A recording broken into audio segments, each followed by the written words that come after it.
think we should get off the road.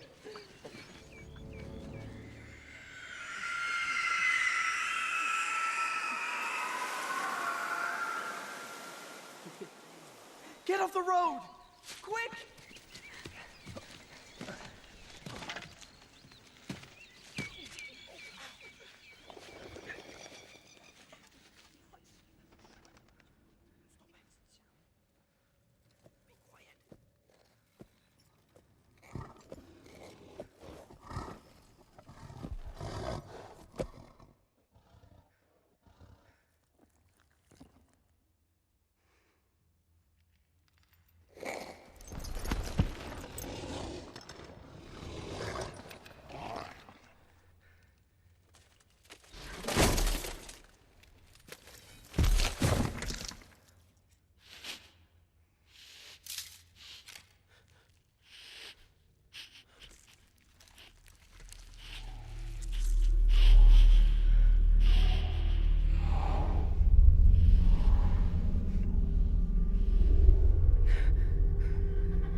What's that?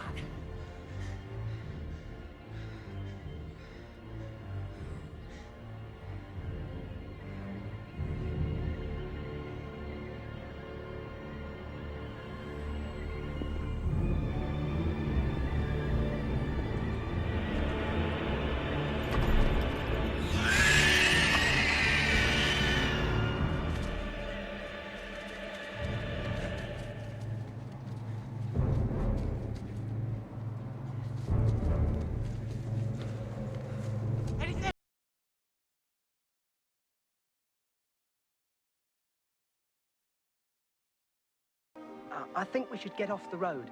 I don't want to be seen leaving the Shire. But it might be Gandalf. Then we'll surprise him. Hurry.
"It may not matter much," he said apologetically, "but I'd rather not be seen on the road by anyone.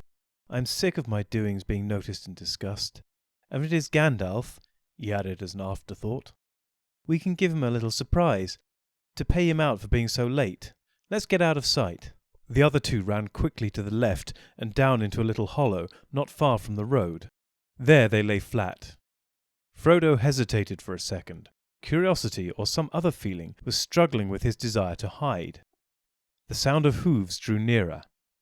Just in time he threw himself down in a patch of long grass beside a tree that overshadowed the road.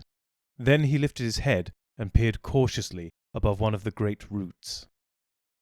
Round the corner came a black horse, no hobbit pony, but a full-sized horse, and on it sat a large man who seemed to crouch in the saddle, wrapped in a great black cloak and hood so that only his boots in the high stirrups showed below. His face was shadowed and invisible.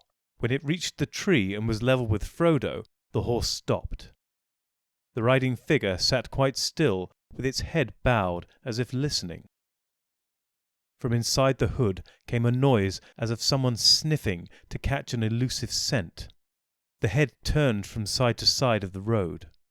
A sudden, unreasoning fear of discovery laid hold of Frodo, and he thought of his ring. He hardly dared to breathe, and yet the desire to get it out of his pocket became so strong that he began slowly to move his hand. He felt that he had only to slip it on, and then he would be safe. The advice of Gandalf seemed absurd. Bilbo'd used the ring, and I am still in the Shire, he thought, and his hand touched the chain on which it hung. At that moment the rider sat up and shook the reins. The horse stepped forward, walking slowly at first, and then breaking into a quick trot. Frodo crawled to the edge of the road and watched the rider until he dwindled into the distance. He could not be quite sure, but it seemed to him that suddenly, before it passed out of sight, the horse turned aside and went into the trees on the right. "Well, I call that very queer, and indeed disturbing," said Frodo to himself, as he walked towards his companions.